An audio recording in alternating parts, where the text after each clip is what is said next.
আজকে সকাল থেকে আপনাদের সাথে ব্লগটা শুরু করার জন্য চেষ্টা করতেছি, যেহেতু অনেকদিন পরে ব্লগ দিচ্ছি। হাই ফ্রেন্ড, আসসালামু আলাইকুম। সবাই কেমন আছেন? আশা করি সবাই অনেক বেশি ভালো আছে। ওয়েলকাম করছি নতুন একটা ব্লগে। এখানে সকাল সকাল সম্পূর্ণ রান্নাবান্না চলতেছে, যেহেতু আজকে ননাসের বাসায় যাব। আমার ননাসের মেয়ের বেবি হয়েছিল, বেবিটা আপনাদের সাথে শেয়ার করা হয়েছিল। এখন বেবি হওয়ার পরে আমার ভাগ্নির জন্য আসলে আমরা রান্নাবান্না করে নিয়েছিলাম। ওকে আমরা আসলে রান্নাবান্না করে নিয়ে খাওয়ানোর জন্য সব কিছু রেডি করতেছিলাম। এখানে আমার যা রান্নাবান্না করতেছিল আর আমি পাশে ওনাকে হেল্প করতেছিলাম। আসলে দুজন মিলেই সব কিছু করতেছিলাম, যেহেতু অনেক তাড়াহুড়া করে যেতে হবে আর আমাদের খাবারটা যেন ওকে খাওয়াতে পারি সেই চেষ্টাই করতেছিলাম। অনেক তাড়াহুড়া করতেছিল আসলে আমার যা এখানে রান্নাবান্না সম্পূর্ণ তাড়াতাড়ি শেষ করার জন্য সব কিছু চেষ্টা করতেছিল। এই তো আমার যা এখানে এক এক করে একটার পর একটা রান্না করে সব কিছু রেডি করে দিচ্ছিল আমাকে, আর আমি এখানে গুছিয়ে সব কিছু যেন তাড়াতাড়ি করে সব কিছু গুছিয়ে নিতে পারি। আর আমার জায়ের বাসায় রান্নাটা হয়েছিল, আমি আমার জায়ের বাসায় চলে আসছি যাকে হেল্প করার জন্য। দুজন মিলে আসলে আমরা রান্না বান্না করে আমাদের আসলে দুজন মিলে সব কিছু করি, কোনো কিছু করতে গেলে দুজন মিলে যুক্তি করে আসলে করি।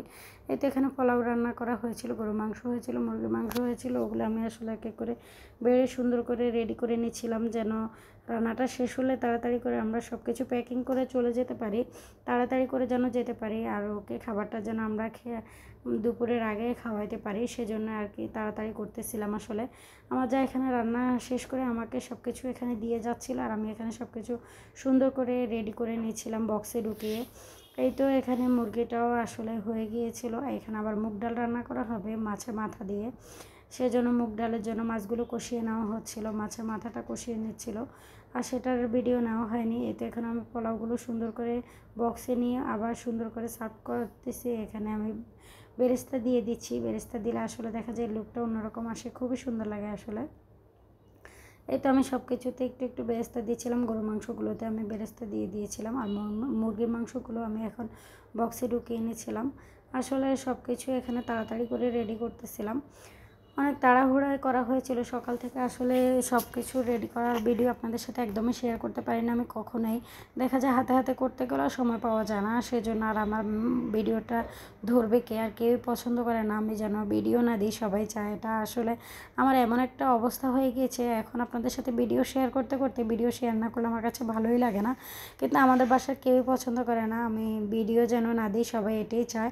যাই হোক, আপনারা আমাকে একটু সাপোর্ট করুন যেন আমি এরকম লুকাই লুকাই ভিডিও দিয়ে অনেক ভালো কিছু করতে পারি, সফল হতে পারি। সবাই প্লিজ আমার জন্য বেশি বেশি করে দোয়া করবেন এবং আমার জন্য বেশি বেশি করে সাপোর্ট করবেন।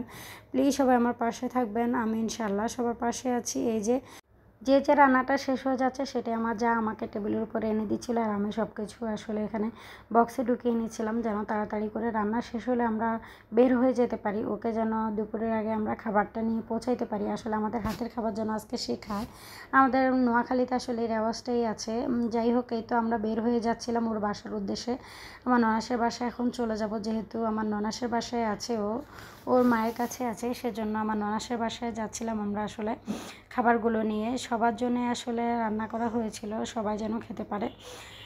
এই তো ননাসের বাসা কিন্তু বেশ একটা দূরে না, আমাদের মাঝে মধ্যে যাওয়া হয়, ওদেরও আমাদের বাসা মাঝে মধ্যে আসা হয়। আমাদের ননাসদের সাথে আমাদের আসলে বন্ডিংটা অনেক ভালো, আলহামদুলিল্লাহ। এই তো আমরা ওদের বাসায় এসে পৌঁছে গেলাম। বেবিটাকে দেখেন, আপনাদের সাথে তো শেয়ার করেছি প্রথম হওয়ার পরে ভিডিওটা। আসলে অনেক দিন পরে আমাদের বাসায় ছোট্ট একটা বেবি এসেছে, ওর কান্না দেখে আমার কাছে এত ভালো লাগতেছিল, ও কান্না করতেছে আর আমি সেটা ভিডিও করলাম। যাই হোক, ওটার সাউন্ড কিন্তু আমি স্ক্রিপ্ট করলাম, কিন্তু অনেক বেশি সুন্দর লাগছিল যখন কান্না করে। কান্নার আওয়াজ শুনতে ভালো লাগে। আসলে বাচ্চা লালন পালন করতেই বেশি কষ্ট হয়ে যায়, মা বাবা যে কীভাবে আমাদেরকে লালন পালন করছে আল্লাহই ভালো বলতে পারবে। যাই হোক, সবাই ভালো থাকবেন, সুস্থ থাকবেন এবং আমাদের জন্য বেশি বেশি করে দোয়া করবেন। আমার ভিডিওটা কেমন হয়েছে তা অবশ্যই জানাবেন। প্লিজ সবাই আমার পাশে থাকবেন, ইনশাআল্লাহ আপনারা পাশে থাকলে আমরা সফল হব।